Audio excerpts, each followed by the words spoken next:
Hello. Hello, क्या हाल चाल आप लोगों का। तो उम्मीद करते हैं आप बहुत बहुत अच्छे होंगे। आप सबों की तैयारी भी बहुत अच्छी चल रही होगी। तो उम्मीद करते हैं आप सब अच्छे होंगे। आप सभी का वेलकम है आपके अपने यूट्यूब चैनल राज राठौर एजुकेशन पर, जहां पर हम राठौर सर बाकी हमारी सारी टीम आपके लिए बेहतरीन बेहतरीन सा कंटेंट लेकर आती है, जो आपके एग्जामिनेशन प्रोस्पेक्टिव से बहुत ज्यादा क्या होता है, इंपॉर्टेंट होता है। ठीक है। तो उम्मीद करते हैं आप सब अच्छे होंगे। आप सभी का वेलकम है। और जिन्होंने अभी तक हमारे सेशन को शेयर नहीं किया है, उनसे रिक्वेस्ट है कि आप लोग पहले सेशन को शेयर करेंगे, लाइक करेंगे, उस सब्सक्राइब करेंगे और उसके बाद चैनल में आप आगे बढ़ेंगे आज के क्लासेस को। ठीक है। तो आप देख पा रहे होंगे कि आपको यहाँ पे आज आपको किस चीज का क्लास दिखाई दे रहा है। ठीक है। आज आप देख पा रहे होंगे यहाँ पे आपको किस चीज का क्लासेस दिखाई दे रहा है। वो क्लासेस है आपका सैयद वंश है। क्या है आपका? सैयद वंश है। और सैयद वंश के साथ साथ आज आपका क्या होने वाला है? लोधी वंश होने वाला है। सैयद वंश के साथ साथ क्या होगा? लोधी वंश होगा। तो जल्दी से सभी कोई सेशन में जुड़ जाएंगे। जितना जल्दी हो सके सभी कोई सेशन में आप लोग जुड़ जाइए, क्योंकि क्लासेस स्टार्ट हो चुका है। तो देखिए, सबसे पहले हम लोग सैयद और लोधी वंश के बारे में थोड़ा सा जान लेते हैं। और थोड़ा सा आपको हम ये बता दें कि आज का जो क्लासेस होने वाला है वो आपका एमसीक्यूज बेस्ड क्लासेस होने वाला है।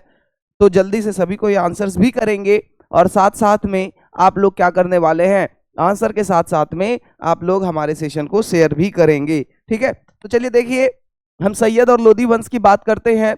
तो आपको पता है कि दिल्ली सल्तनत का जो सबसे आखिरी वंश था वो आपका था लोधी वंश था। दिल्ली सल्तनत का सबसे आखिरी वंश जो था वो आपका लोधी वंश था। उसके साथ साथ अगर आप देखेंगे, उसके बाद अगर आप देखेंगे तो सैयद वंश जो है ये लोधी वंश से ठीक पहले था और तुगलक वंश के बाद आया था। किसके बाद? तुगलक वंश के बाद आया था। अब देखिए, अगर हम सबसे पहले सैयद वंश की बात करें, किसकी बात करते हैं? सैयद वंश की बात करते हैं। तो सैयद वंश की जो स्थापना है, सैयद वंश की जो स्थापना है वो कौन करता है? खिज्र खान करता है। कौन करता है? खिज्र खान करता है। तो सैयद वंश की स्थापना सबसे पहले हम किसकी बात करेंगे? सैयद की बात करते हैं। ठीक है। किसकी बात करेंगे? सैयद वंश की बात करते हैं। तो सैयद वंश की जो स्थापना है वो कौन करेगा? खिज्र खान करता है। कौन करता है? खिज्र खान करता है। और कब करेगा? तो 1414 में करेगा। कब करेगा? खिज्र खान ने कब किया था? 1414 में किया था। वहीं अगर आप दूसरे तरफ देखेंगे, तो दूसरे तरफ अगर आप लोधी वंश को देखेंगे, किसको देखेंगे? लोधी वंश को देखेंगे। तो लोधी वंश की जो स्थापना है वो कौन करता है? बहलोल लोधी करता है। कौन करता है? बहलोल लोधी करेगा। ठीक है। कौन करेगा? बहलोल लोधी करेगा। ठीक है। बहलोल लोधी करेगा। और इस जो है ये बहलोल लोधी करता है। और कब करता है ये आप लोग जल्दी से कमेंट में बताएंगे कि कब करेगा। ठीक है। अगर आप देखेंगे सैयद वंश की बात करें, तो हमने आपको पहले भी बताया कि सैयद वंश जो है यह लंबे टाइम तक आपको दिल्ली सल्तनत पर रूल करता हुआ नहीं दिखाई देता है। सैयद वंश जो है यह लंबे टाइम तक दिल्ली सल्तनत पर रूल करता हुआ आपको नहीं दिखाई देता है। यह जो है आपका ज्यादा से ज्यादा मतलब कब तक देखने को मिलता है कि दिल्ली सल्तनत में लगभग तुगलक के बाद शासन किया। और वह जो है 1451 में लोधी वंश के द्वारा, किसके द्वारा? 1451 में लोधी वंश के द्वारा उसको हराकर मतलब सैयद वंश को खत्म कर दिया जाता है। कब कर दिया जाता है? सैयद वंश को खत्म कर दिया जाता है। मतलब 1414 से लेकर ये कब तक? 1451 तक चलता है। कब तक? 1451 तक चलता है। और वहीं बहलोल लोधी जो है यह 1451 से चलेगा कब तक? फर्स्ट बैटल ऑफ पानीपत तक, 1526 तक। कब तक चलेगा? फर्स्ट बैटल ऑफ पानीपत 1526 तक आपको चलेगा। ठीक है। इसके साथ साथ कुछ इंपॉर्टेंट आपको पहलू भी दिखाई देता है इसका। कुछ इंपॉर्टेंट पहलू क्या है? इंपॉर्टेंट पहलुओं की अगर हम बात करते हैं तो जो हमारे अगर आप लोधी वंश के बारे में बात करते हैं तो लोधी वंश जो है वह अपने आप को पश्तून था। मतलब अपने आप को लोधी वंश क्या बताता है? पश्तून बताता है। किस क्या बताता है? यह पश्तून बताता है अपने आप को। ठीक है। क्या बताएगा? पश्तून बताता है। लोधी वंश जो था यह कहा था पश्तून था। और उसके बाद सैयद जो बात करेंगे तो सैयद जो है अपने आप को जो मोहम्मद थे, मोहम्मद के वंशज बताते थे। ठीक है। ये किसके वंशज? तो मोहम्मद के वंशज बताते थे। ठीक है। मोहम्मद के वंशज बताते थे, मोहम्मद वंश के बताते थे। ठीक है। किसके बताएंगे? मोहम्मद वंश के बताएंगे। तो ये कुछ आपको देखने को मिलेगा। इसके साथ साथ अगर आप सैयद वंश की बात करें तो सैयद वंश के शासकों ने खुद को दिल्ली का सुल्तान कभी भी घोषित नहीं किया, लेकिन उन्होंने तैमूर के वंशज के रूप में अपने शासन को क्या किया, दर्शाया था। उन्होंने तैमूर के वंशज के रूप में अपने शासन को क्या किया था, दर्शाया था। ये कौन था, सैयद वंश था। उसके बाद आप लोदी वंश की भी बात करेंगे। लोदी वंश में आपको सिकंदर लोदी, साथ साथ में इब्राहिम लोदी देखने को मिलेगा। ये सारे चीज देखने को मिलेंगे। हालांकि जब हम आपका क्या कर रहे होंगे, थ्योरी सेक्शन कर रहे होंगे, तब ये सारे सेक्शंस आपको दिखाई देंगे। आज जो है हम सिर्फ और सिर्फ आपके सामने ऑब्जेक्टिव लेकर आए, क्योंकि आज आप देख सकते हैं हमारे गला का क्या स्थिति है। आवाज भी आपको सही से समझ में नहीं आ रहा होगा कि हम क्या बोल रहे हैं और क्या नहीं बोल रहे हैं, तो थोड़ा सा मैनेज कर लीजिएगा, क्योंकि कल के क्लासेस में फिर हम लोग क्या करेंगे, इसी से जुड़े हुए ऑब्जेक्टिव्स को लेकर आएंगे। ठीक है, तो चलिए आगे बढ़ते हैं। जो हमारा क्वेश्चन है, हम क्वेश्चन की तरफ आगे बढ़ेंगे। तो सबसे पहला जो क्वेश्चन है आपके पास, हर क्वेश्चन में हम आपको समय कुछ देंगे और वो समय होगा 20 सेकंड का। ठीक है, हर क्वेश्चन पे आपको टाइमर दिया जाएगा 20 सेकंड का। कितने सेकंड का, 20 सेकंड का आपको टाइमर दिया जाएगा और आपका टाइमिंग स्टार्ट हो चुका है। अब कहता है लोदी वंश की स्थापना किसने करी थी। लोदी वंश की स्थापना जो है वह कौन करता है। ठीक है, लोदी वंश की स्थापना जो है वो कौन करेगा, इब्राहिम लोदी, सिकंदर लोदी, खिज्र खान, बहलोल लोदी। देखिए हम खिज्र खान की बात कर रहे थे, तो खिज्र खान ने किसकी स्थापना करी थी, तो सैयद वंश की स्थापना करी थी। किसकी करी थी, सैयद वंश की स्थापना जो है वो कौन करता है, सैयद वंश की स्थापना जो है वो कौन करेगा, खिज्र खान करता है। कौन करता है, खिज्र खान करता है। ठीक है, कौन करता है, खिज्र खान करता है। हालांकि अपने आप को तैमूर के वंशज बताते थे। कब करता है, 1414 में करता है। ठीक है, और वहीं आपको पता ही है इसका आंसर क्या होगा। तो चलिए, ऐसे 20 सेकंड का कब का पार हो चुका है, तो इसमें आपको पता है आंसर इसका क्या होगा, बहलोल लोदी हो जाएगा। क्या हो जाएगा, बहलोल लोदी हो जाएगा, जिसने 1451 में, कब, 1451 में जो है क्या किया था, 1451 में जो है सैयद को हराकर दिल्ली सल्तनत पर वो क्या किया, अपना स्थापत्य मतलब अपना आधिपत्य जमाया था। ठीक है, कब, 1451 में आपको देखने को मिल जाता है। ठीक है, और ये 1451 से जो लोदी वंश है वो कब तक रहता है, तो आपको पता ही है 1526 तक रहेगा। और 1526 में क्या होता है, तो 1526 में एक लड़ाई होती है जिसको क्या कहते हैं, पानीपत की पहली लड़ाई कहते हैं। क्या कहते हैं, पानीपत की पहली लड़ाई कहेंगे, पानीपत की पहली लड़ाई कहेंगे, first battle of Panipat. Panipat की पहली लड़ाई जो है 1526 में हुई थी। किसके किसके बीच में हुई थी, तो ये आपको पता ही है। यह जो है आपका क्या होगा, इब्राहिम लोदी हो जाएगा। इब्राहिम लोदी हो जाएगा, और किसके बीच में होगा, और जो है बाबर हो जाएगा। कौन हो जाएगा, बाबर हो जाएगा। ठीक है, तो इस दोनों के बीच में आपको देखने को मिल जाता है। ठीक है, इसके बाद आपको पता है कि 1526 में बाबर ने इब्राहिम लोदी को हरा दिया, और हराने के साथ ही दिल्ली सल्तनत जो है वह पूरी तरह से क्या हो जाती है, खत्म हो जाती है। दिल्ली सल्तनत क्या हो जाती है, खत्म हो जाती है। और खत्म होने के बाद जो है भारत में एक नया साम्राज्य बनता है, और उस साम्राज्य को हम लोग क्या कहते हैं, उस साम्राज्य को बाबर ने बसाया, उसको हम लोग कहते हैं मुगल एम्पायर। क्या कहते हैं, मुगल साम्राज्य कहते हैं। क्या कहेंगे, मुगल साम्राज्य कहेंगे। ठीक है, आगे बढ़ते हैं, आगे बढ़ते हैं हम अगले क्वेश्चन पर। तो अगला क्वेश्चन हमारा क्या कहता है उसको देखें। तो खैर इसका आंसर आपका क्या हो गया, बहलोल लोदी हो जाएगा। और आंसर के साथ साथ अगर आप व्याख्या को देखेंगे, कहता है बहलोल लोदी ने 1491 में सैयद वंश के पतन के बाद लोदी वंश की क्या करी थी, स्थापना करी थी। ठीक है, उम्मीद करते हैं यहां तक समझ में आया होगा। चलिए अब आगे बढ़ते हैं अगले क्वेश्चन पर। तो अगला क्वेश्चन कहता है किस सुल्तान ने दिल्ली, चलिए अगला क्वेश्चन है, किस सुल्तान ने दिल्ली की राजधानी आगरा स्थानांतरित करी थी। किस सुल्तान ने दिल्ली की राजधानी जो है, दिल्ली की राजधानी को आगरा स्थानांतरित करी थी। वो क्या होगा, बहलोल होगा, इब्राहिम होगा, सिकंदर लोदी होगा, आलम शाह हो जाएगा। उपयुक्त में से कोई नहीं हो जाएगा। ठीक है, तो जल्दी से आप लोग आंसर देंगे। 20 से 30 सेकंड आपको दिया जा रहा है।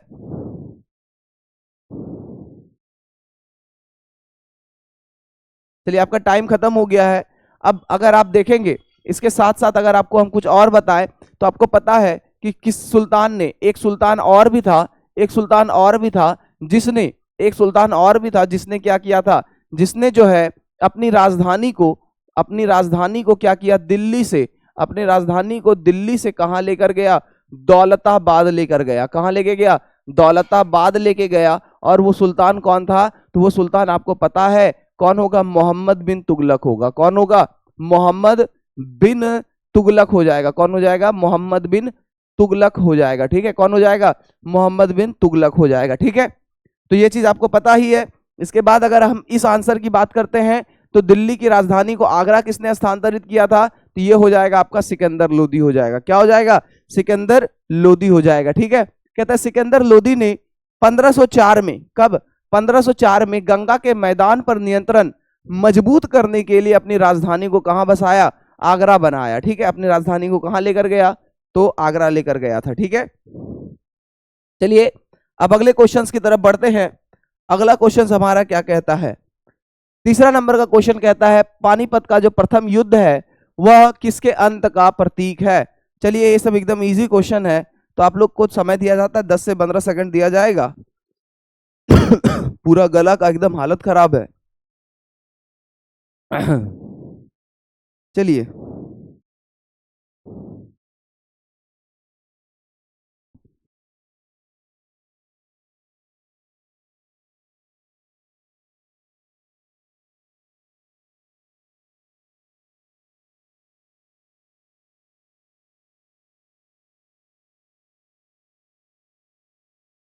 आप लोग आंसर बताएंगे।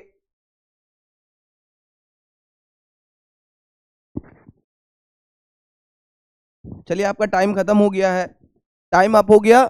जल्दी से आप लोग इसका आंसर बताएंगे कि तीसरा नंबर कहता है पानीपत का जो 1526 में किसका अंत का प्रतीक था? तो आपको पता ही है कि लोधी वंश का प्रतीक था। किसका? लोधी वंश के अंत का प्रतीक था। और किस वंश का उदय हुआ था? तो वो आपका क्या होगा? मुगल वंश हो जाएगा। ठीक है, कौन सा वंश हो जाएगा? मुगल हो जाएगा। ठीक है, चलिए बाबर द्वारा इब्राहिम लोदी की हार ने लोदी का शासन क्या कर दिया? अंत कर दिया।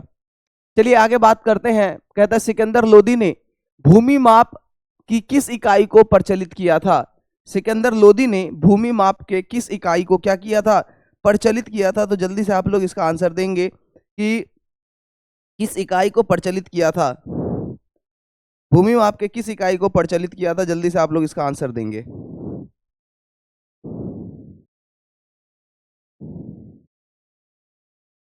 चलिए एकदम तेजी से आंसर देंगे आप लोग। अच्छा समय, चलिए 10 सेकंड का समय दिया जाता है आपको क्योंकि ऑलरेडी समय बीत चुका है। तो जल्दी से आप लोग आंसर देंगे।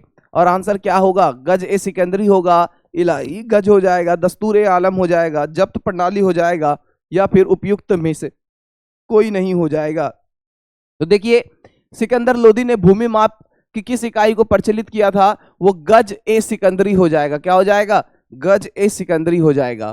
कहता है क्या यह इकाई भू राजस्व गणना को मानकीकृत करने के लिए एक प्रयुक्त किया गया था। ठीक है, जिसको हम लोग क्या कहते हैं? भू राजस्व गणना को मानकीकृत करने के लिए प्रयुक्त किया गया था, वो है गज ए सिकंदरी। क्या है? गज ए सिकंदरी हो जाएगा। ठीक है, चलिए 5वां नंबर का क्वेश्चन है। कहता है इब्राहिम लोदी का किस अमीर से संघर्ष उसके पतन का कारण बन गया? इब्राहिम लोदी का किस अमीर से संघर्ष उसके पतन का कारण बन गया? दौलत खान लोदी, राणा सांगा, शेरशाह सूरी, मलिक काफूर। देखिए मलिक काफूर तो होगा ही नहीं, क्योंकि मलिक काफूर तो खिलजी वंश से आपको रिलेटेड है। मलिक काफूर क्या है? खिलजी वंश से रिलेटेड है। और इसको हम लोग हजार दिनारी भी कहते हैं, ये पता ही है। काश क्या कहते हैं इसको? हजार दिनारी कहते हैं। इसको जो है अलाउद्दीन खिलजी को कहां से मिल गया था? ये गुजरात से मिला था। कहां से मिला था? गुजरात से आपको देखने को मिल जाता है। ठीक है, चलिए आप इसका आंसर देंगे। तो अगर आप देखें इब्राहिम लोदी का किस अमीर से संघर्ष का पतन का कारण बनता है, और वो कौन होता है? दौलत खान लोदी होता है। दौलत खान लोदी से इन्होंने संघर्ष किया और दौलत खान लोदी ने क्या किया? बाबर को आमंत्रण दे दिया कि भैया आप आइए और जरा इसको निपटाइए। ठीक है, तो इसी चक्कर में ये देखने को मिलता है। कहता दौलत खान ने बाबर को इब्राहिम के विरुद्ध क्या किया था? आमंत्रण दिया था, आमंत्रित किया था। ये चीजें आपको पता ही है। ठीक है, तो ये हम बताएं आपको। चलिए अगला क्वेश्चन है। कहता है किस लोदी सुल्तान ने मंदिरों को नष्ट किया और जजिया कर सख्ती से लगाया था? ठीक है, किस लोदी सुल्तान ने मंदिरों को नष्ट किया और जजिया कर सख्ती से लगाया था? उसी तरह से एक और क्वेश्चन है आपका, इसी से मतलब लोदी वंश से नहीं है, ये आपका क्या हो जाएगा? तुगलक वंश से हो जाएगा। किससे होगा? तुगलक वंश से होगा। पिछले क्लास में हमने आपको बताया था, देखते हैं कितना याद है आपको। तो ब्राह्मणों पर जजिया कर, ब्राह्मणों पर जजिया कर जो है, जजिया कर जो है, जजिया कर जो है लगाया था, ब्राह्मणों पर जजिया कर लगाया था और मंदिरों को नष्ट किया था। ठीक है, मंदिरों को नष्ट किया था, मंदिरों को नष्ट किया, लेकिन साथ में इन्होंने जन कल्याण के लिए, जन कल्याण के लिए, जन कल्याण के लिए बहुत सारे काम भी किए थे। तो ऐसे सुल्तान कौन थे? इस सुल्तान का आपको नाम बताना है। ठीक है, इस सुल्तान का आप क्या बताएंगे? यहाँ पे नाम बताएंगे। और वैसे अगर आप इस क्वेश्चन की बात करें, मंदिरों को नष्ट किया और जजिया कर को सख्ती से लगाया था, तो इसका आंसर क्या होगा? जल्दी से आप बताएंगे तो इसका आंसर हो जाएगा आपका कौन? सिकंदर लोदी हो जाएगा। कौन हो जाएगा? सिकंदर लोदी हो जाएगा। ठीक है, कौन हो जाएगा? सिकंदर लोदी हो जाएगा। और इसका आपको पता ही है कौन सा हो जाएगा? फिरोज शाह तुगलक हो जाएगा। क्या हो जाएगा? फिरोज शाह तुगलक हो जाएगा। ठीक है, चलिए, कहता है क्या कि वह एक कट्टर सुन्नी शासक था और इस्लामी कानूनों को कड़ाई से क्या देखने को मिलता है? लागू करता था। ठीक है, ये था सिकंदर लोदी। अगला क्वेश्चन है 7वां नंबर का कि सिकंदर लोदी का मकबरा कहाँ स्थित है। चलिए, टाइमर स्टार्ट हो गया है आपका। अब आप लोग आंसर बताएंगे, फटाफट एकदम तेजी से आंसर देंगे, तेजी से आप लोग आंसर देंगे कि सिकंदर लोदी का जो मकबरा है यह कहाँ है। यह आगरा होगा, लाहौर होगा, दिल्ली के लोधी गार्डन हो जाएंगे, जौनपुर होगा, या फिर उपयुक्त में से कोई नहीं होगा। तो देखिए, आप यहाँ पे इसका देख सकते हैं, दिल्ली में लोधी गार्डन, दिल्ली में लोधी गार्डन है। और एक क्वेश्चन हमको जौनपुर दिख रहा है, जौनपुर के साथ साथ हिसार भी है। क्या है? हिसार भी है, जौनपुर के साथ साथ हिसार भी है। ठीक है, ये दो साम्राज्य, ये दो जो शहर था, वो ये दोनों शहर किस किस शासक ने बसाया था, यह बताइएगा। किस शासक के द्वारा, किस शासक या किस वंश के शासक ने बसाया था? किस वंश के शासक ने बताया था? किस वंश के शासक, किस वंश के, चलिए यहाँ इसको क्वेश्चन फिर से कर देते हैं। किस वंश के शासक ने, किस वंश के शासक ने बसाया था? ठीक है, किस वंश के शासक ने बसाया था? बसाया। ठीक है, किस वंश के शासक ने बताया, और शासक का नाम भी बताना है। ठीक है, शासक का नाम भी आपने बताना है, शासक का नाम, शासक नाम। ठीक है, ये भी आप बताएंगे।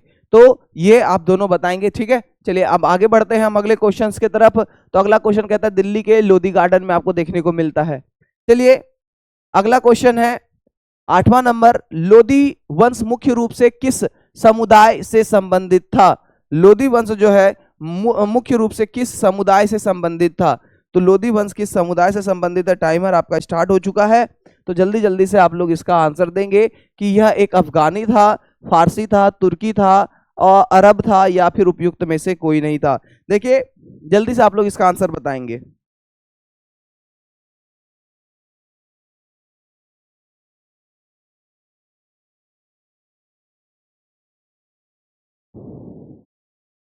देखिए, हमने अभी अभी आपको स्टार्टिंग वीडियो में ही बताया था कि जो लोधी वंश है, कौन है? लोधी वंश है, ये अपने आप को पश्तून बताता है। क्या बताता है?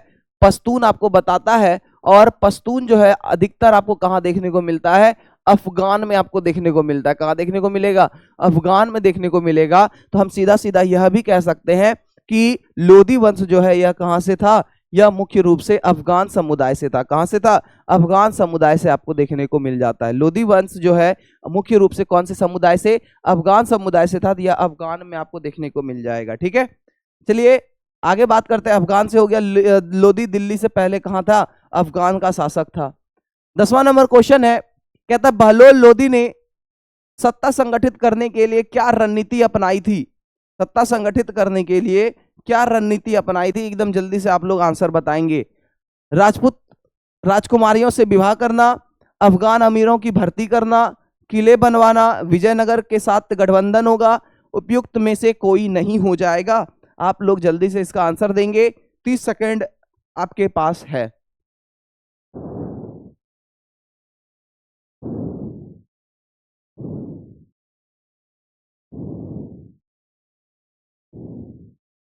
चलिए, 30 सेकंड आपका टाइम अप हो गया। टाइम अप हो गया आपका, टाइम अप हो गया। अब जल्दी से आप बताएंगे कि बहलोल लोधी ने सत्ता संगठित करने के लिए क्या रणनीति अपनाई थी। तो वो जो रणनीति होगा वो आपका क्या हो जाएगा? वो होगा आपका अफगान अमीरों की भर्ती करना। ठीक है, किसकी भर्ती करना? अफगान अमीरों की भर्ती करना। उसने अफगान सरदारों के समर्थन पर निर्भर रहकर शासन स्थापित किया था। ठीक है, चलिए अगला क्वेश्चन है, किस शासक की मृत्यु ने मुगल साम्राज्य के उदय का मार्ग प्रशस्त कर दिया था? सिकंदर लोदी, इब्राहिम लोदी, बहलोल लोदी या आलम शाह, या उपयुक्त में से कोई नहीं? तो 10वां नंबर का आप लोग आंसर बताएंगे। 10वां नंबर का आप आंसर बताएंगे कि किस लोदी वंश के शासक की जब मृत्यु हो जाती है, तो मृत्यु होने के बाद मुगल वंश का जो है रास्ता भैया दरवाजा एकदम सीधा ओपन हो जाता है। तो आपको पता है कि अंतिम शासक जो था वो कौन था? इब्राहिम लोदी था। कौन था? इब्राहिम लोदी था। और इब्राहिम लोदी को जब बाबर ने हराया, तो हराने के बाद जो है बाबर क्या करता है? मुगल वंश की नींव रखता है भारत में। ठीक है, और बेचारा 1504 से 1526 से बाबर जो है 1526 से 1530 तक तो जिंदा रहता है। 1530 में तो टपक ही जाता है। ठीक है, 1530 में तो टपक ही जाता है कि नहीं? 4 साल ही वो दिल्ली सल्तनत, मुगल सल्तनत पर राज करता है कि नहीं? कहता है 1526 में पानीपत के युद्ध में इसकी मृत्यु हुई, जिसके बाद बाबर ने दिल्ली पर क्या कर लिया? अधिकार कर लिया था। ठीक है, अब देखिए आगे कहता है, लोदी वंश की वास्तुकला की कौन सी विशेषताएं प्रसिद्ध है? लोदी कला के वंश की जो वास्तुकलाएं हैं वह किससे प्रसिद्ध है? आपको देखने को मिलती है। कौन सी विशेषताएं प्रसिद्ध है? मीनारों का निर्माण होगा, गुंबद और छतरियों का उपयोग होगा, लाल पत्थर की मूर्तियां हो जाएगी, जल महलों की शैली हो जाएगी, उपयुक्त में से कोई नहीं होगा। जल्दी से आप लोग 11वें नंबर का आंसर देंगे। तो 11वें नंबर का आंसर क्या हो जाएगा? एकदम तेजी से आप बताएंगे तो क्या होगा? तो देखिए लोदी वंश की वास्तुकला में आपको क्या देखने को मिलेगा? वो गुंबद एवं छतरियों का उपयोग देखने को मिलेगा। क्या मिलेगा? गुंबद एवं छतरियों का उपयोग आपको देखने को मिलेगा। ठीक है, कहता है लोदी शासकों ने गुंबदार मकबरे जैसे सिकंदर लोदी का मकबरा और छतरियों को बढ़ावा दिया, जो भारतीय इस्लामी वास्तुकला का क्या था? हिस्सा आपको देखने को मिल जाता है। ठीक है, तो ये आपका आंसर हो गया। चलिए अगले क्वेश्चन की तरफ बढ़ते हैं। अगला क्वेश्चन क्या कहता है हमारा? इब्राहिम लोदी ने किसे खाने खाना की उपाधि दी थी? इब्राहिम लोदी ने किसे खाने खाना की उपाधि दी थी? जल्दी से आप लोग इसका आंसर देंगे। क्या होगा? दौलत खान लोदी हो जाएगा, राणा सांगा हो जाएगा, मलिक मोहम्मद जयासी हो जाएगा, अमीर खुसरो हो जाएगा, या उपयुक्त में से कौन हो जाएगा? कोई नहीं होगा। ठीक है, तो चलिए आपको हम 30 सेकंड का टाइम देते हैं, जल्दी से आप लोग बताएंगे, तब तक हम दोबारा पानी पी लेते हैं। गला का पूरा बैंड बजा हुआ है मेरा।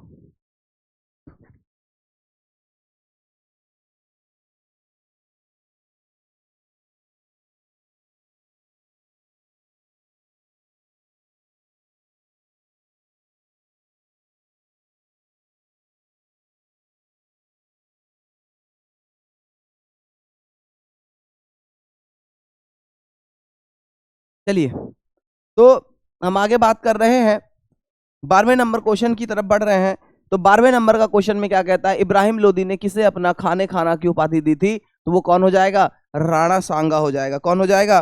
ठीक है, सॉरी सॉरी, राणा सांगा नहीं होगा, उपयुक्त में से कोई नहीं होगा। क्या होगा? उपयुक्त में से कोई नहीं होगा, मतलब किसी को इन्होंने अपने खाने खाना की उपाधि नहीं दी थी। ठीक है, कहता है यह उपाधि अकबर ने अपने सेनापति बैरम खान को दी थी। किसको दी थी? बैरम खान को दी थी। इब्राहिम लोदी ने अपने अमीरों के साथ संबंध खराब कर लिए थे, जो उसके पतन का क्या बन गया था? कारण भी बन गया था। ठीक है, यह भी आपको ध्यान में रखना है। चलिए क्वेश्चन कहता है, बहलोल लोदी ने किस युद्ध में जौनपुर के सक्री वंश को हराया था? बहलोल लोदी ने किस युद्ध में जौनपुर के सरकी वंश को हराया था? भैरवल का युद्ध होगा, पानीपत का युद्ध होगा, चंदवार का होगा, घाघरा का युद्ध होगा? उपयुक्त में से कोई नहीं हो जाएगा। जल्दी से आप लोग इसका आंसर देंगे, एकदम तेजी से इसका आप लोग आंसर देंगे कि बहलोल लोदी ने किस युद्ध में जौनपुर के सरकरी वंश को हराया था? एकदम तेजी से आप लोग आंसर देंगे, क्या हो जाएगा? तो आपको बता दे कि जो बहलोल लोदी ने जौनपुर में लड़ाई लड़ी थी, वो कौन सी लड़ाई होगी? चंदवार की लड़ाई होगी। कौन सी लड़ाई होगी? चंदवार की लड़ाई हो जाएगी। और यह कब लड़ी जाती है? 1489 में लड़ी जाती है। ठीक है, चलिए, कहता है इस युद्ध में सरकी सुल्तान हुसैन शाह की हार के बाद जौनपुर लोदी साम्राज्य में क्या हो गया था?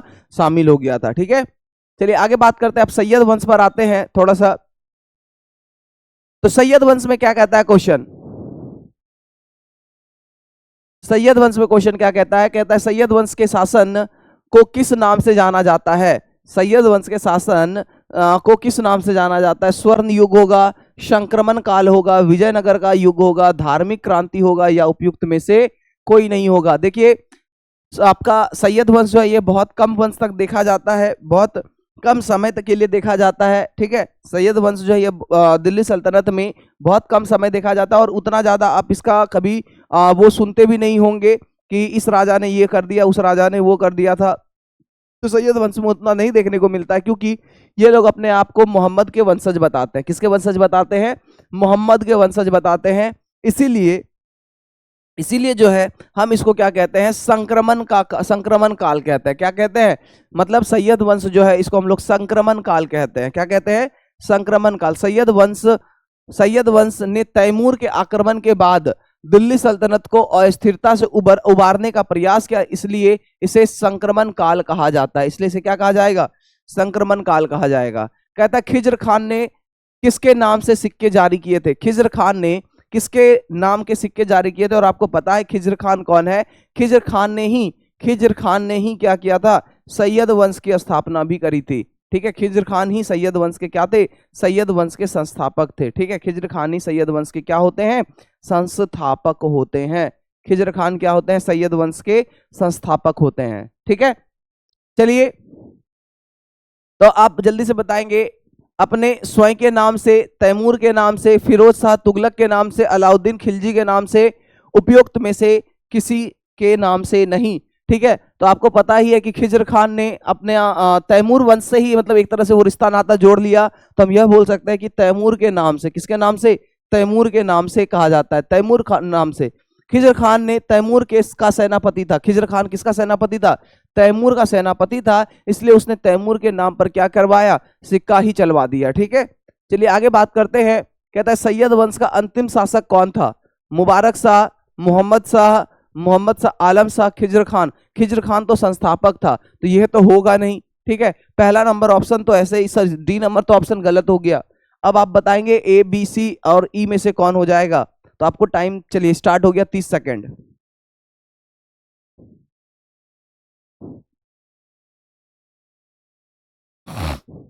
चलिए जल्दी से आप लोग बताएंगे 16 का क्या होगा आंसर। 16 का क्या होगा? तो देखिए सैयद वंश का जो अंतिम शासक था वो कौन था? आलम शाह था। कौन होगा? आलम शाह हो जाएगा। ठीक है, आलम शाह ने 1451 में बहलोल लोदी के पक्ष में सिंहासन क्या कर दिया? छोड़ दिया था। ठीक है, बहलोल लोदी के पक्ष में सिंहासन को क्या कर दिया? छोड़ दिया। कहता है मुबारक शाह के शासनकाल में दिल्ली का कोतवाल कौन था? मुबारक शाह के शासनकाल में दिल्ली का कोतवाल कौन था? 30 सेकंड आपको यहां से दिया जाता है। मलिक सरवर हो जाएगा, या फिर मलिक याकूब होगा, मलिक तुगलक होगा, मलिक काफूर हो जाएगा, उपयुक्त में से कोई नहीं होगा। तो मुबारक शाह के शासनकाल में दिल्ली का कोतवाल आपको कौन देखने को मिलता है, यह बताएंगे। तो दिल्ली का जो कोतवाल है वह कौन देखने को मिलेगा?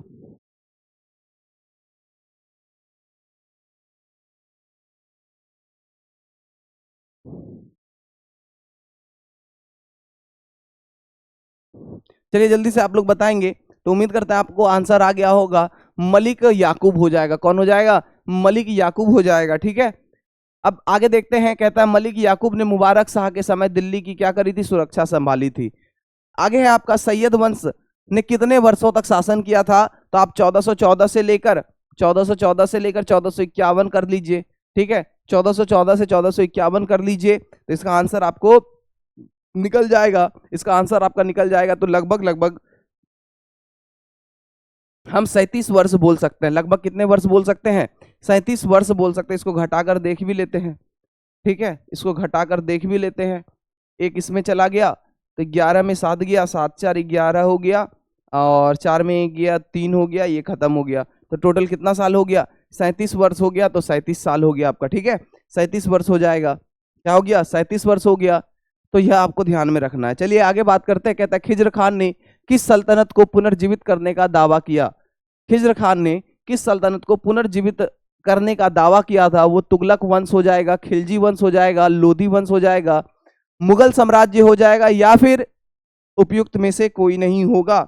जल्दी से आप लोग बताएंगे। तो किस वंश को वो क्या किया था? किस वंश को वो पुनर्जीवित करने का दावा किया था? तो वह हो जाएगा आपका कौन सा? तुगलक वंश हो जाएगा। क्या हो जाएगा? वह स्वयं को फिरोज शाह तुगलक का क्या कहता था? उत्तराधिकारी बताता था, इसलिए वो बोलता था भैया हम फिर तुगलक वंश को क्या करेंगे? पुनर्जीवित करेंगे। कहता है सैयद वंश के शासकों की राजधानी कहाँ हुआ करती थी? सैयद वंश के शासकों की राजधानी कहाँ हुआ करती थी? आगरा, लाहौर, दिल्ली, जौनपुर, इसमें से कोई नहीं, इनमें से कोई नहीं। जल्दी से आप बताएंगे। तो यह जो होगा आपका कौन सा होगा? सैयद वंश के शासकों की राजधानी जो है वह दिल्ली ही हुआ करती थी। कहाँ होगी? दिल्ली हुआ करती थी। अब फिर से आते हैं लोधी वंश की तरफ, थोड़ा सा युद्ध वुद्ध मारकाट वाले पे आते हैं। कहता है बहलोल लोधी ने किस युद्ध में हमीर देव को हराया था? बहलोल लोधी ने किस युद्ध में हमीर देव को हराया था? जल्दी से आप लोग बताएंगे। तो आपका टाइम स्टार्ट होता है अब, और यहां से 30 सेकंड आपके पास है। पानीपत का युद्ध होगा, भैरवल का युद्ध होगा, चंदवार का, तराइन का, किसका युद्ध होगा? तराइन तो होगा ही नहीं, है ना, तराइन का तो बैटल होना नहीं है। जल्दी से आप लोग आंसर बताएंगे कि कौन सा बैटल में ये लोग क्या किया था। ये बैटल में आपको क्या देखने को मिलता है? मतलब जो हमीर देव को हराया था, हमीर देव को कौन से युद्ध में हराया था? बहलोल लोधी ने। तो ये कौन सी लड़ाई होगी? ये जो होगी आपकी भैरवल की लड़ाई हो जाएगी। किसकी हो जाएगी? भैरवल की लड़ाई हो जाएगी। किसकी हो जाएगी? भैरवल की लड़ाई हो जाएगी। ठीक है, तो भैरवल की लड़ाई जो है 1479 में लड़ी जाती है। अब कहता है सिकंदर लोधी ने किस धर्म के प्रति सहिष्णुता दिखाई थी? सिकंदर लोधी ने किस धर्म के प्रति सहिष्णुता दिखाई थी? हिंदू धर्म, जैन धर्म, बौद्ध धर्म, सिख धर्म, उपयुक्त में से किसी भी धर्म के प्रति उन्होंने सहिष्णुता नहीं दिखाई थी। तो देखिए, अगर हम बात करते हैं सिकंदर लोधी की, तो सिकंदर लोधी के बारे में हमने आपको बताया कि ये थोड़ा सा कट्टर पक्ष के व्यक्ति हुआ करते थे। इसने ब्राह्मणों के ऊपर जजिया कर लगाया, बहुत सारे मंदिरों को नष्ट किया, मंदिरों को तोड़कर बहुत सारे मस्जिदों का निर्माण हुआ। तो हम यह बोल सकते हैं कि यह किसी भी धर्म के प्रति अपनी सहिष्णुता नहीं दिखाते थे। यह एक कट्टर इस्लाम धर्म को मानने वाला व्यक्ति हुआ करता था, जिसका नाम था सिकंदर लोधी। ठीक है, तो हम इसके आंसर की तरफ बढ़ चुके हैं, और यह आंसर आपका क्या होगा? उपयुक्त में से कोई नहीं हो जाएगा। क्या होगा? उपयुक्त में से कोई नहीं हो जाएगा। ठीक है, चलिए, तो कहता है सिकंदर लोधी कट्टर सुन्नी मुस्लिम था और उसने हिंदू मंदिरों को क्या करवाया? नष्ट करवाया था। ठीक है, चलिए 23 नंबर का क्वेश्चन है। कहता है इब्राहिम लोधी का संघर्ष किस राजपूत शासक से हुआ था? इब्राहिम लोधी का संघर्ष जो है किस राजपूत शासक से होगा? राणा सांगा होगा, पृथ्वीराज चौहान होगा, राजा मानसिंह होगा, महाराणा प्रताप होगा? उपयुक्त में से कोई नहीं हो जाएगा। तो जल्दी से आप बताएंगे। तो इब्राहिम लोधी का जो लड़ाई है, इब्राहिम लोधी का जो वो है आपका किससे देखने को मिलता है? राणा सांगा से देखने को मिलता है। किससे देखने को मिलेगा? राणा सांगा से। कहता है गज ए सिकंदरी किससे संबंधित है? तो हमने अभी अभी आपको बताया कि गज सिकंदरी जो है यह भूमि मापन विधि से है। किससे है? भूमि मापन विधि से आपको देखने को मिलता है। तो गज सिकंदरी क्या होगा? भूमि माप की क्या होगी? एक इकाई होगी। ठीक है, भूमि माप की क्या है? एक इकाई है। कहता है लोधी वंश की स्थापना किस वर्ष हुई थी? किस वर्ष हुई थी? 1451 में। ठीक है, ये इस वर्ष जो है स्थापना आपको देखने को मिलता है। क्या देखने को मिलेगा? स्थापना देखने को मिलेगा। और इस वर्ष आपका क्या देखने को मिलेगा? अंत देखने को मिल जाएगा। ठीक है, क्या देखने को मिलेगा? सॉरी, स्थापना, हाँ, स्थापना देखने को मिलेगा और अंत देखने को मिलेगा। और इस समय आपका कौन सा वंश था? तो इस समय आपका सैयद वंश था। कौन सा वंश था? सैयद वंश हो जाएगा। ठीक है, सैयद वंश हो जाएगा। चलिए आगे बढ़ते हैं अगले क्वेश्चन की तरफ। तो अगला क्वेश्चन 1451 हो गया, मिश्रित प्रश्न अब आ रहा है। कहता है निम्नलिखित में से कौन सैयद वंश का शासक नहीं था? सैयद वंश का शासक कौन नहीं था? ठीक है, तो सैयद वंश में खिजर खान, मुबारक शाह, आलम शाह, सिकंदर लोधी। तो सीधा सीधा आंसर आपको दिख रहा है, सीधा एकदम इजी क्वेश्चन कि भैया लोधी तो सिकंदर लोधी तो लोधी वंश का था, तो ये कैसे हो सकता है? तो यही आंसर हो जाएगा। ठीक है, कहता है किस लोधी शासक ने सुगुर ए उर्दू दरबारी भाषा को प्रोत्साहित किया था? सुगुर ए उर्दू दरबारी भाषा को क्या किया था? प्रोत्साहित किया था। किस लोधी शासक ने? तो बहलोल लोधी होगा, सिकंदर लोधी होगा, इब्राहिम लोधी, दौलत खान लोधी, और इनमें से कोई नहीं हो जाएगा। तो जल्दी से आप लोग आंसर देंगे, आपको 30 सेकंड दिया जाता है। चलिए, आपको 30 सेकंड दिया जाता है, जल्दी से आप बताएंगे।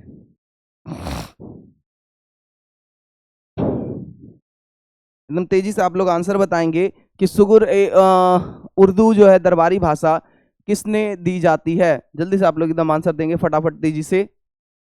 उम्मीद करते हैं आप लोगों का आंसर भी आ रहा होगा, आंसर आ रहा होगा। चलिए आगे बढ़ते हैं, 23, 27, 28, 30, टाइम खत्म हो गया और इसका आंसर क्या होगा, बहलोल लोदी हो जाएगा। क्या होगा, बहलोल लोदी हो जाएगा। ठीक है, चलिए आंसर है 27वां 28वां नंबर का क्वेश्चन है कि सैयद वंश के संस्थापक की मृत्यु कब हो गई थी। सैयद वंश के संस्थापक की मृत्यु कब हो गई थी, मतलब जो खिज्र खान है, खिज्र खान की मृत्यु कब हो गई थी। 1414 में होगा, 1421 में, 1414 में तो उसने सैयद वंश की स्थापना करी ही थी। 1421 होगा, 1434 होगा, 1451 होगा। जल्दी से आप बताएंगे कि किस समय इसकी क्या होती है, मृत्यु हो जाती है।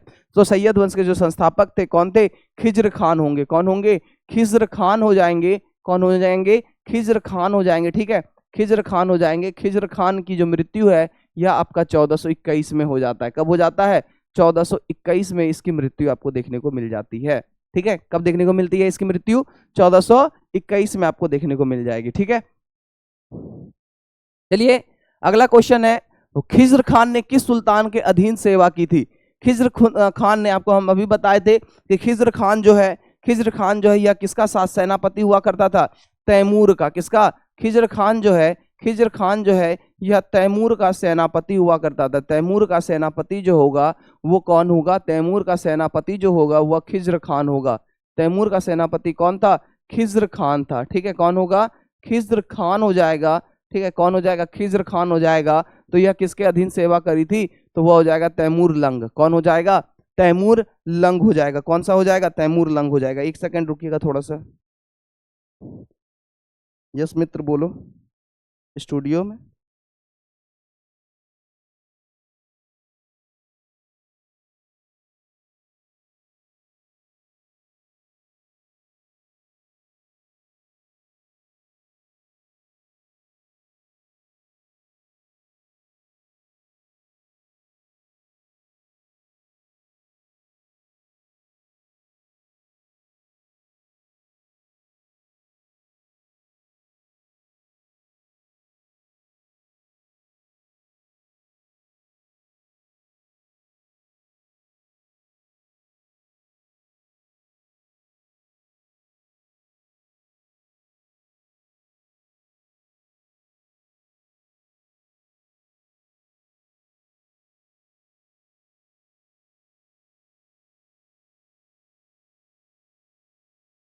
तो चलिए आगे बढ़ते हैं।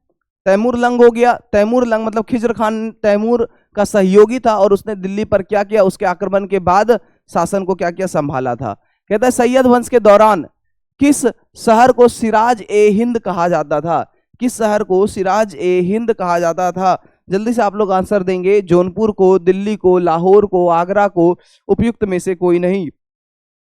सिराज ए हिंद जो है किस शहर को कहा जाता था, तो सिराज ए हिंद जो है वह किसको कहा जाएगा, जौनपुर को कहा जाता था। किसको कहा जाता था, जौनपुर को सिराज ए हिंद कहा जाता था। ठीक है, चलिए आगे बात करते हैं। कहता है जौनपुर सरकरी सुल्तानों के अधीन सांस्कृतिक केंद्र बना और इसे उपनाम मिला। ठीक है, कहता है मुबारक शाह की हत्या किसने करी थी। खिज्र खान होगा, मलिक सरवर हो जाएगा, मोहम्मद शाह हो जाएगा, उसका विद्रोही सेनापति हो जाएगा। तो जल्दी से आप बताएंगे मुबारक शाह की हत्या किसके द्वारा हुई थी। तो मुबारक शाह की जो हत्या है उसके विद्रोही सेनापति के द्वारा हुई थी। किसके द्वारा, उसके विद्रोही सेनापति के द्वारा हुई थी। मतलब 1434 में उसके अपने ही सेनापति ने उसे गद्दी से क्या कर दिया था, हटा दिया था। ठीक है, कहता है सैयद शासकों का प्रमुख सैन्य अधिकारी क्या कहलाता था। सैयद शासकों का प्रमुख सैन्य अधिकारी जो है वह क्या कहलाता था। वजीर होगा, कोतवाल होगा, अमीर उल उमरा हो जाएगा, मुकद्दम हो जाएगा, उपयुक्त में से कोई नहीं होगा। जल्दी से आप आंसर देंगे। आपको हम 30 सेकंड दे रहे हैं, जल्दी से आप लोग आंसर दिए। एकदम तेजी से आप लोग आंसर देंगे फटाफट।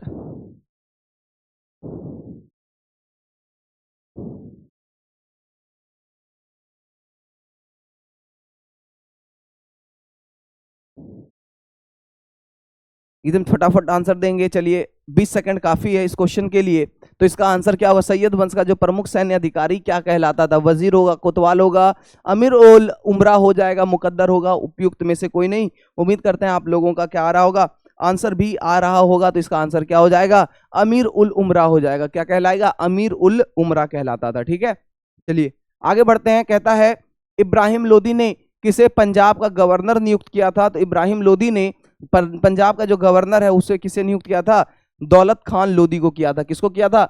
दौलत खान लोदी को किया था। ठीक है, यह आपको ध्यान में रखना है। किसने किया था? दौलत खान लोदी ने किया था। और दौलत खान लोदी ने ही बाबर को क्या था? बाबर को आमंत्रण दिया था। बाबर को क्या दिया था? आमंत्रण दिया था। बाबर को क्या दिया था? आमंत्रण दिया था। ठीक है, आमंत्रण दिया था कि भैया आओ और जरा इब्राहिम लोदी से क्वेश्चन, दो चार को क्वेश्चन पूछो। ठीक है, ये चीज देखने को मिलता है। कहता है बाजार नियंत्रण प्रणाली किस लोदी शासक से जुड़ी है? बाजार नियंत्रण प्रणाली जो है यह किस लोदी शासक से जुड़ी हुई है? जल्दी से आप लोग इसका आंसर देंगे। क्या होगा? बहलोल लोदी, सिकंदर लोदी हो जाएगा, इब्राहिम लोदी होगा, आलम शाह हो जाएगा, उपयुक्त में से कोई नहीं होगा। देखिए, बाजार नियंत्रण प्रणाली की अगर हम बात करते हैं तो बाजार नियंत्रण प्रणाली जो है वह सिकंदर लोदी के द्वारा लाया गया था।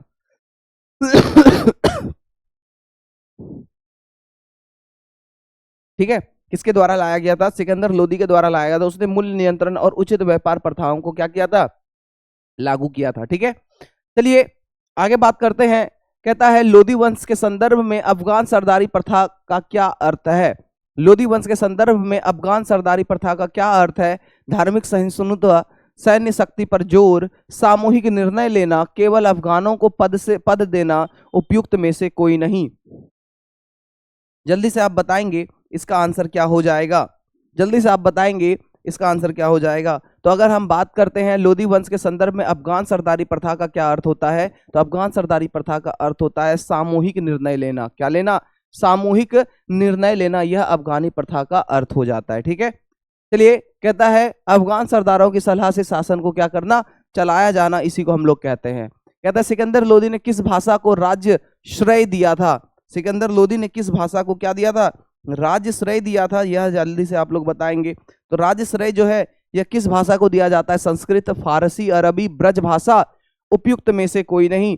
चलिए आपको 10 सेकंड का समय दिया जाता है। 10 सेकंड का आपको टाइम।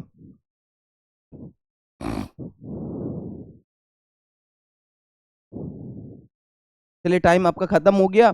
तो हम बात करते हैं कि सिकंदर लोदी ने किस भाषा को राज्यश्रेय दिया था। वह आपका कौन सी भाषा हो जाएगी? फारसी भाषा हो जाएगी। कौन सी भाषा हो जाएगी?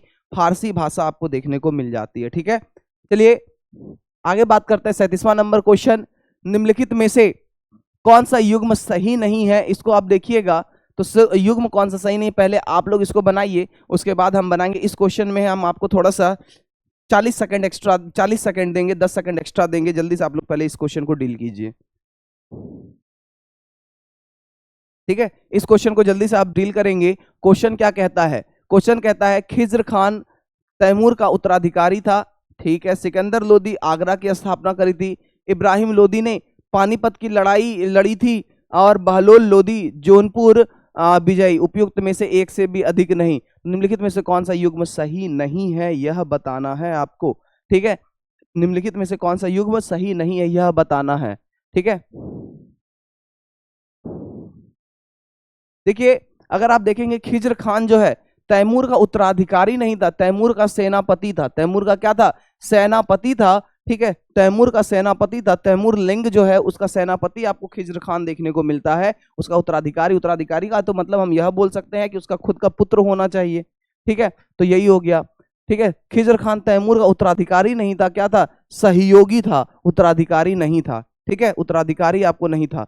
चलिए आगे बढ़ते हैं अगले क्वेश्चन की तरफ। तो 38वां नंबर क्वेश्चन कहता है सैयद वंश के पतन का प्रमुख कारण क्या था? आर्थिक संकट, मुगल आक्रमण। देखिए सैयद वंश के समय मुगल आक्रमण तो था नहीं, तो इसका आंसर तो यहीं पे खत्म हो गया। केंद्रीय शक्ति का कमजोर होना, अफगान विद्रोह। उपयुक्त में से एक से अधिक, एक से कम हो जाएगा। तो देखिए अगर हम बात करते हैं सैयद वंश के पतन के कारण का, तो कहता है केंद्र शक्ति का क्या होना? कमजोर होना। इसके वजह से आपको क्या देखने को मिलता है? सैयद वंश का पतन देखने को मिल जाता है। ठीक है, 39वां क्वेश्चन कहता है कि लोदी वंश के संदर्भ में इक्ता प्रणाली किससे संबंधित है? लोदी वंश के संबंध में इक्ता प्रणाली किससे संबंधित? और इक्ता प्रणाली के बारे में हमने आपको कई बार भी बताया। इक्ता प्रणाली जो है यह भू राजस्व को लेकर है। किसको लेकर है? भू राजस्व को लेकर है। भू राजस्व वितरण प्रणाली जो है, क्योंकि सिपाही को जो है, सैनिकों को जो है उसके वेतन के बदले भूमि दिया जाना और फिर बाद में यह जाकर भू राजस्व बन जाना, यह चीज इससे जुड़ा हुआ इक्ता प्रणाली आपको देखने को मिल जाता है। ठीक है, आज का आखिरी क्वेश्चन है कहता है किसने लोदी वंश के पतन के कारण, पतन का कारण इब्राहिम लोदी की अहंकारी नीति थी। ठीक है, किसने कहा, ठीक है सॉरी, किसने कहा कि लोदी वंश के पतन का कारण जो है इब्राहिम लोदी की अहंकारी नीति हुआ करती थी। तो यह किसने कहा था? तो यह कहा था फिरिश्ता। किसने कहा था? फिरिश्ता के द्वारा यह कहा गया था। किसके द्वारा कहा गया? फिरिश्ता के द्वारा कहा गया। फिरिश्ता ने अपने ग्रंथ में तारीखे फिरिश्ता में यह उल्लेख किया था कि भैया लोदी वंश का जो अंत का कारण है वह उसके खुद के राजा मतलब इब्राहिम लोदी के अहंकार का कारण बनेगा। ठीक है, तो यहाँ तक आज का ऑब्जेक्टिव रहा। उम्मीद करते हैं कि आज का क्लास आपको समझ में आया होगा। ठीक है, उम्मीद करते हैं कि आज का क्लास आपको मजा आया होगा। आप लोगों ने सारे क्वेश्चंस का आंसर भी दिया होगा, और जितने भी क्वेश्चंस आप लोगों ने सही किए एक बार आप लोग फटाफट कमेंट में बता दीजिएगा कि हाँ इतना इतना हमारा आंसर सही हुआ। ठीक है, इतना आंसर हमारा सही हुआ, इतना हमारा गलत हुआ। अब मिलेंगे कल के क्लास में, तब तक के लिए आप लोगों को tata bye bye, good night, Jai Hind, हर हर महादेव, राधे राधे।